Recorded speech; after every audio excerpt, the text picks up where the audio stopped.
Alright, what's going on, boys and girls? So this particular video, you know, there are some things Kotaku does that I like. A lot of it I don't. I view a lot of Kotaku as like the National Enquirer of video game journalism. So let's just talk about this current one. I get tired of talking the Epic Game Store. Kotaku's current puff opinion piece is why game developers shouldn't feel like they have to be communicating with their community, basically. But I'll word it in their way. Now game developers have to ask fans not to harass them over the Epic Game Store. Short version. The creator of Oddworld, the new one, Soulstorm, I believe, is going to be Epic Store exclusive. Now, I am not an Epic Store fan. Simple, short version: you've been got twice on hacks. You can't secure your biggest game. Why am I going to secure your? Why am I going to trust your client for security? End of story. Android APK issue. You know, when you first came out with Android, that was broken. Nice, way to go. Excellent security. And then the second time back in January. Again, awesome, epic job. So that's my take on Epic. I think good for developers. I think it forces the other stores to have a competition and potentially change their 70-30 split. I think a much fairer split is 80-20. And that would allow the other stores like Steam to be far more competitive. And Steam's got a bunch of its own stuff to fix. Don't get me wrong. But onto Kotaku. The Oddworld creator came out and said, this is why we went with the store. Self-published, everything was self-funded, etc., etc. So they need to maximize every bit of return. Basically is the rough gist of it. I'm totally okay with that. You know why? Because they weren't yanking the PR bullshit train. And what do I mean by that? Basically, what I mean by that is the simple fact that it was an honest and upfront, this is why we're doing it. No PR spin, no PR speak, no double speak, no crazy shenanigans like Metro or any of the other crap. And there was no talking down to old consumers, current consumers. That is the key. And that is something that I think people like Joshua Riviera here and others at most gaming places don't get. It's not the client. I don't care if there's another client. I don't care if there's another store.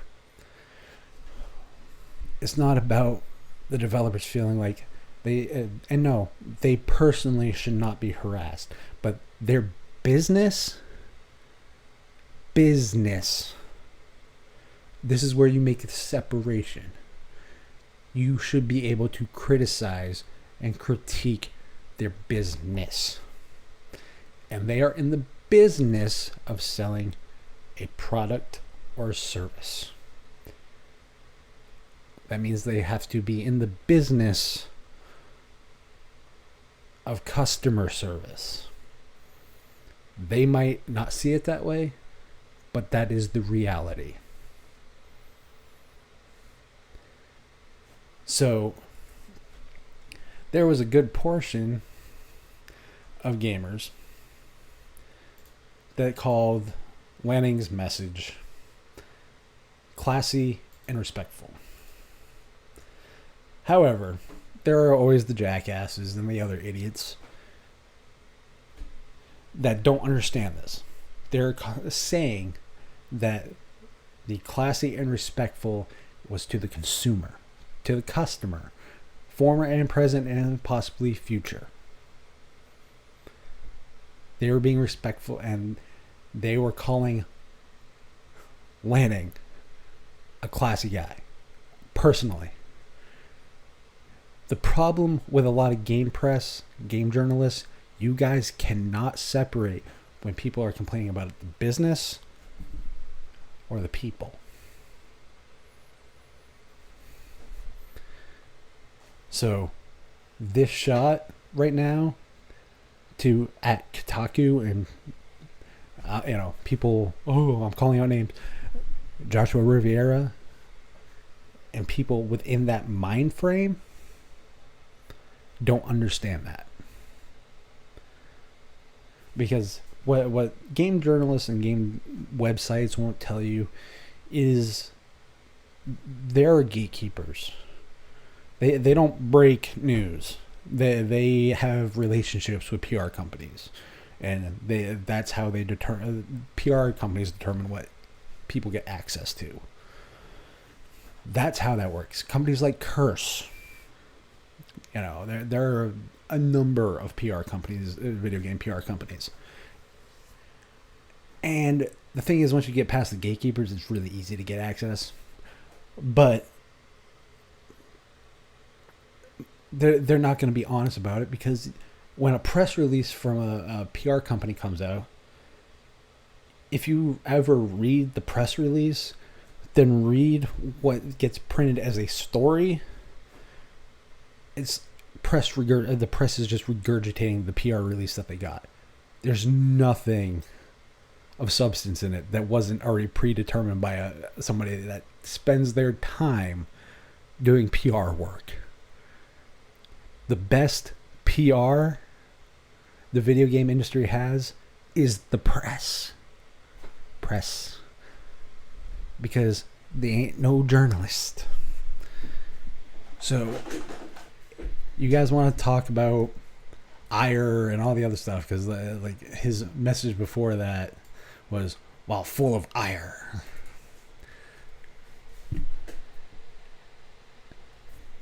There are some gamers that can make the distinction between a person and the business.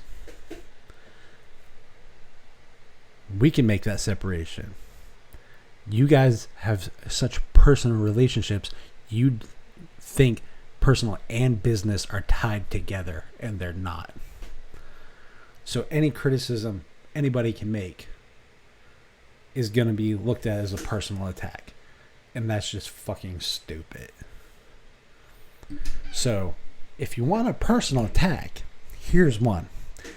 Joshua, editors at Kotaku, do you guys enjoy having your own head shoved so far up your own ass that when you open your mouth, you fill your ass with shit, so it regurgitates and you fill your own echo chamber? Because I think you got some shit in your ears, because apparently you guys don't like to hear what is actually being said. And with all that shit, it makes it a little hard to see. So you might not be able to see from a different perspective either. You might want to, get that fixed. At the end of the day, it's not about personally attacking. It's not about ire. It's about you guys aren't being honest about what you do, whereas Lanning and people like him are called classy and respectful because they're doing one thing you guys don't know how to do. That he's being open, honest, and frank. I still wait for the day that happens with you guys. Because anytime anybody criticizes you guys, you get blocked, you get ignored, or you all run away. But you never are willing to confront criticism. It says a lot about you and your character.